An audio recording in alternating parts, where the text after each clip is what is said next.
Welcome back.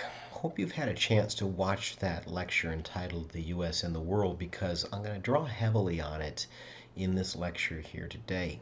We were talking about imperialism and especially America becoming an imperialist country in the late 19th, very early 20th century. And I told you at the time there's going to be a lot of individuals that are looking at this, especially countries in Europe, with bated breath in terms of anticipating the outcome. And I told you that we essentially had established an empire when we were a Johnny come lately. We didn't have an empire before that Spanish American War, but lo and behold, after the war, we did have an empire. And there's a lot of people, the Germanys, the Japans, the Italys of the world, are looking at the American model with what happened with the Spanish and saying what's good for the goose is good for the gander, right? Now, with all that being said, I need to turn our attention to Europe if you're going to understand what's going to happen in American history next, right? Of course, what I've been alluding to for the last few lectures would be the coming of World War One. It was the second greatest human disaster in the history of the planet. It actually gives rise to the greatest disaster, World War II, but more of that in another lecture. Most of you probably grew up being told that World War One was caused by an alliance system. It was caused by some guy in Austria getting assassinated in a parade. These are true, they're just not the entirety of the story, right? Really, if you want to understand the causation of World War One, it really boils down to two things. One would be the unification of Germany. Because at this particular moment, Germany is not the Germany that you think of it as today. It's a collection of states, all of whom speak the German language and have a pretty similar culture, but they're not united. And because they're not united, they were pretty much Europe's doormat. The French, in particular, had been using Germany and exploiting it mightily to establish itself as the preeminent, most powerful nation on continental Europe. What unites a people better than anything else is a war. And in the 1850s, a guy by the name of Otto von Bismarck understands this. And he declares war on the French, and in the process unites these German states. They march to Paris, they're very successful in the Franco-Prussian War, and what comes out of that particular conflict would be a unified Germany. Now understand something about the unification of Germany. This represents a direct threat to France when it comes to the most powerful country in continental Europe. I'm not including the British, who always think of themselves as somewhere over there, even though they're just stone's throw across the English Channel. But I do mean continental Europe, not the British. In any case, what the French do about this is they go out there and they get themselves a buddy. And in particular, they buddy up with the Russians. Now, that's problematic if you're Germany, because if you've ever looked at a map of Europe, you know that France is to Germany's west and Russia is right to their east. Germany's stuck right there in the middle. In other words, if war ever does break out with the French, they're not only going to have to fight the Russians too, but you're going to have to fight them in two different places at the same time, and that's very difficult. The guy running Germany is he's not the brightest bulb in the chandelier, I'll just put it that way. It's a guy named Wilhelm I.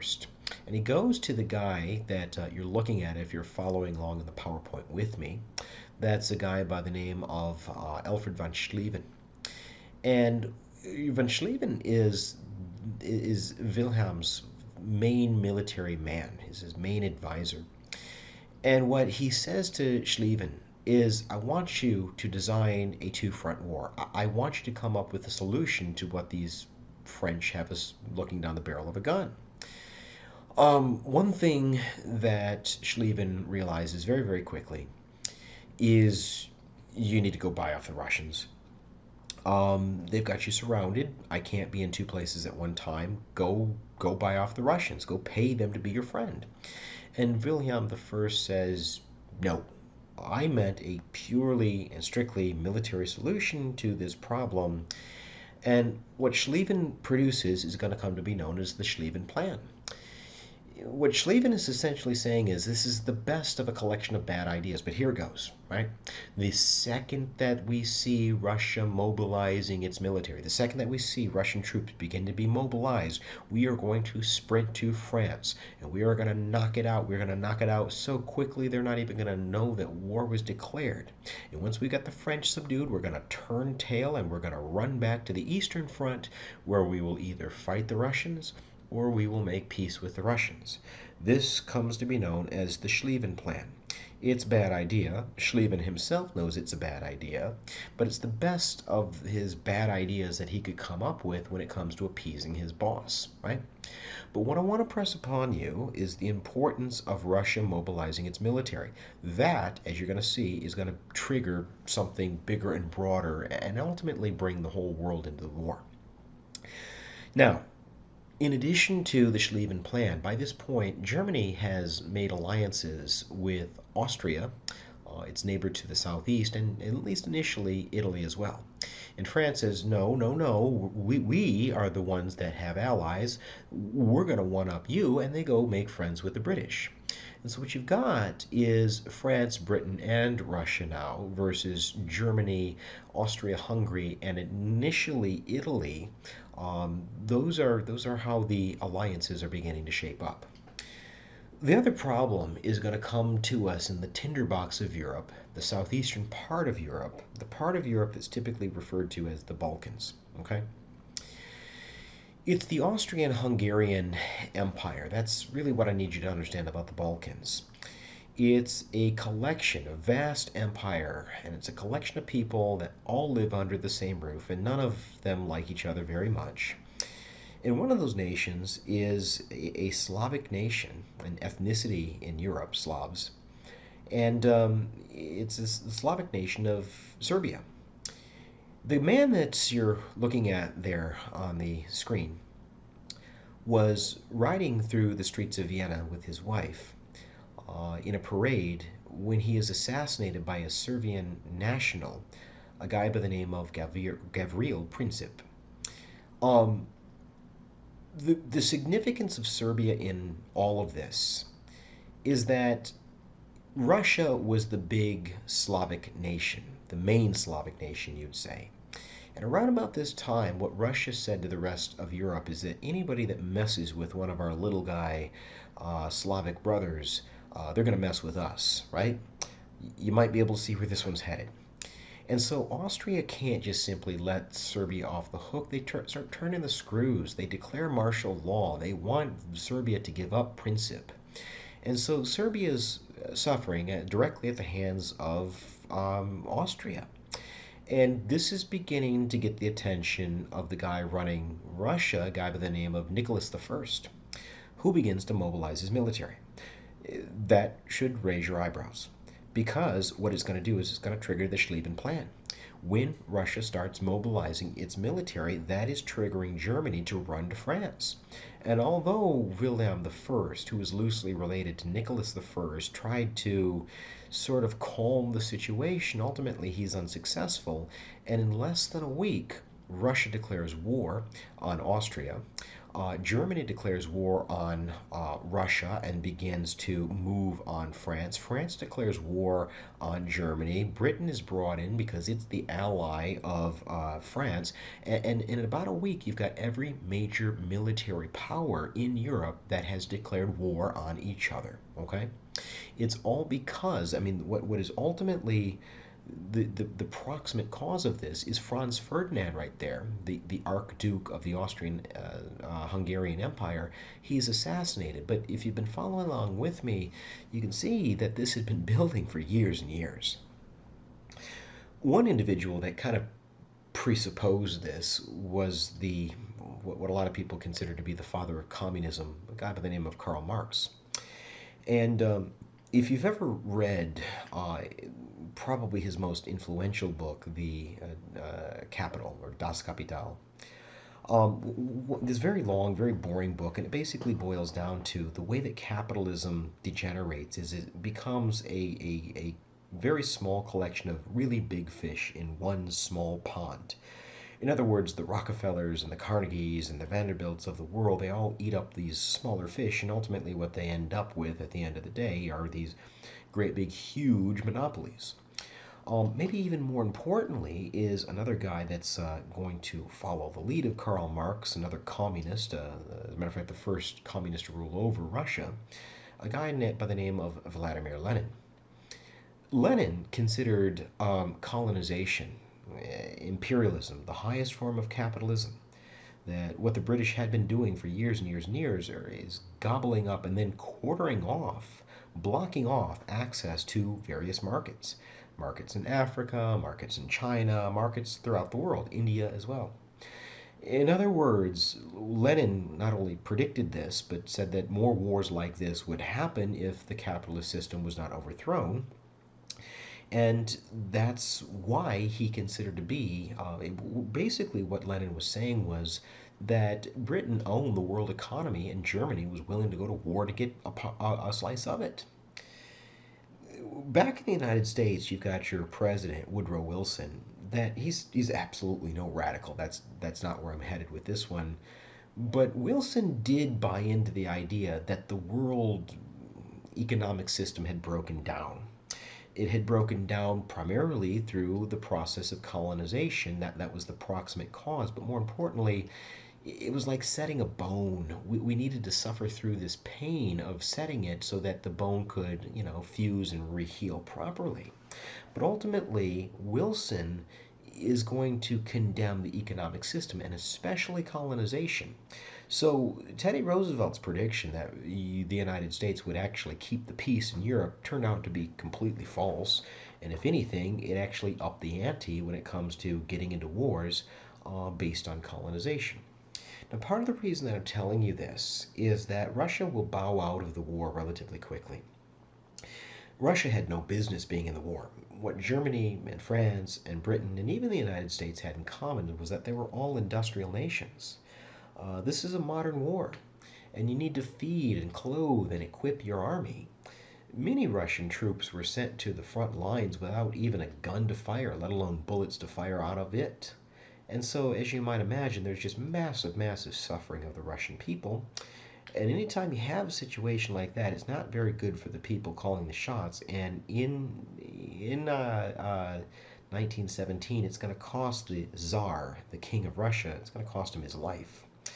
The communists will take over in a process that comes to be known as the Bolshevik Revolution, and they will take Russia out of the fight. As a matter of fact, what Vladimir Lenin is going to do is he's going to send his right-hand man, a guy by the name of Leon Trotsky, into the Russian Royal Archives, and they're going to produce a smoking gun document that Russia didn't get involved in this fight for the protection of Serbia. It got involved because the Tsar wanted Constantinople and was willing to go to war to get it. He tells this to anybody willing to listen. Brits, you think that you're fighting for a free and independent Belgium? You're not. You're fighting for parts of Africa. Frenchmen, you think that you're fighting for the glory and the defense of France? You're not. You're fighting for parts of Indochina. In other words, this is a war to make rich people richer. It's a war for colonies. That's why people got involved in this. If you know what happens to Italy, this will make a lot more sense. Italy had a 1,000,000-man army, and in the middle of the war, keep in mind it was allied with Germany, Italy feels like it might have chosen the wrong side. What Italy says is we will fight for the side that will give us these colonies, these parts of Europe that we want, which just so happen to belong to Austria-Hungary. Well, if you're Germany, that's not exactly yours to give, but if you're France, heck yeah, you can take parts of Austria-Hungary. If you want all of Germany, we think it would be great speaking Italian up there. In other words, you can give them all you want. And so the Italians are going to switch teams based primarily on their expectation that after the war they're going to get some colonies. And they're sorely, sorely mistaken. The major problem in World War I, though, guys, is that neither side, the British, the French, the Germans, they don't have that muscle to really deliver that knockout punch. Nobody really understands what kind of war they're getting themselves into, and it's primarily because military technology has evolved to the point where you've basically got a stalemate, right? Once you've got an enemy that's firmly lodged in their position, it's really difficult to unlodge them. Machine gun warfare is part of the reason why. The reason that this is such a bloody affair is that most people are still operating on a Napoleonic sort of model when it comes to how they're commanding their armies. They're just marching the French army squarely into the German army, and when the Germans see this happening, they get their machine gunners up and they just mow down row after row of French soldiers. It leads to what we call trench warfare. Neither side can deliver this knockout blow, and it ultimately is going to end in a stalemate. But if you had to give the edge to somebody, like you had to say who's winning right now, you got to give the edge to Germany. Because as it is, Germany is fighting on French soil. And the way that you measure success in warfare is real estate, right? Whoever takes the most amount of real estate, land, that's who generally wins the war, right? And so you'll give a very slight edge to Germany if you had to, but ultimately this is a stalemate. Now, with Russia bowing out in 1917, that was a huge shot in the arm for Germany, both strategically as well as morale. What they desperately don't want, and here's where you probably are assuming I'm going, they desperately do not want the United States to get involved. The other person that doesn't want the United States to get involved is Woodrow Wilson. In 1916, when Wilson was running for re-election, he promised to keep America out of the war. The problem that Wilson's going to have is that there are several events that are largely beyond his control that are going to drag the United States into the war. One would be the sinking of the Lusitania. Now, for your notes, the Lusitania is a British cruise ship that was carrying American passengers from the United States to Great Britain. And in the middle of the war, what the Germans had done was, on the one hand, invented this brand new military product, a submarine. They called it the U-boat. And on the other hand, they had they had issued unrestricted submarine warfare against the British. Nothing gets into, nothing gets out of Britain. They're trying to strangle the British into submission. Now, essentially what that means is if you're flying the British flag or you are trying to do business with Britain whatsoever, you're fair game. In other words, don't say that we didn't warn you. This was fair warning. Well, along comes the Lusitania, and in addition to flying the British flag, it's sitting on a level of the ocean that it shouldn't be if it's just got passengers alone. And so the U-boats do what you probably are assuming that they do. They torpedo it and they sink it. And when they hit it, it went up like a Christmas tree because in addition to American people, it was also carrying American munitions. We got our hand caught right in the cookie jar, right? Um, the Germans nailed us, and make no mistake about it, had that shoe been on the other foot, we would have done the exact same thing to them as well. But in any case, there is a massive public outcry for Wilson to declare war. Wilson doesn't, for a lot of reasons, but ultimately he gets the Germans to not only issue an apology, but also call off submarine warfare, which was a big deal considering it was helping them to win the war. The final straw that's going to bring the United States in is actually going to be with Mexico, right? It's going to be through this telegram from Berlin to Mexico City that's ultimately intercepted by the British, called the Zimmerman Note. Now, for your notes, what the Zimmerman Note was a coded telegram from the Germans to the Mexicans, asking the Mexicans to invade, to attack the United States. And the reason is pretty simple. We want to keep America's hands full in the Western Hemisphere so that they don't come over here and intervene on behalf of the French and the British. If they did that for Germany, Germany promised that after it finished off the French, they would come over and help Mexico win back that war that was win back that land that was stolen from it in the U.S.-Mexican War in 1848. Now, not only did the British intercept this, and this becomes public knowledge, but Mexico never, thankfully, never acts on this invitation. But it does propel public opinion to the point where Wilson can no longer deflect. He declares war. But Wilson's an idealist, right? it's got to be a bigger purpose, a greater purpose than just simply war for its own sake. As far as Wilson's concerned, we are going to be the deciding factor. And as Americans, we need to go over and fight this war to end all other wars, to make the world safe for democracy, right? If Germany were to win this war, who knows what's going to happen to democratic regimes like the French, like the British, like the Americans. So this is a war for a greater purpose. It's not just a war to end it, it's a war to end all other wars and reset that economic system like he had insinuated before the war had even broken out. In short, it's a way to prevent future wars like this from ever happening again. Now, we will actually fight the war itself the next time I meet with you, but for right now, I just need you to understand that when the Americans get involved, we really turn the tide. And it wasn't as if we just had this really vicious, really great army. The fact of the matter was, German morale was in the tank. And we were fresh, we were enthusiastic, we were passionate, right? Our morale was high. Their treasury was running on fumes. They were running out of money, and we were flush with cash. And so that's what I mean when I say that we were the determinative factor in the outcome of the war. But what Wilson proposes to end the war is not an ultimatum. It's what comes to be known as the 14 points. I'm not going to have you memorize all of them, but there are four that I do want you to commit to your notes. Four ways to end the war, peace without victory. What Wilson's 14 points are designed to do is to prevent future wars like this from happening again. And four of these 14 points are going to be very instrumental in terms of you understanding this. One, free trade. Anybody that wants to do business with any other country throughout the rest of the world should have that right. So one of his 14 points is freedom of trade.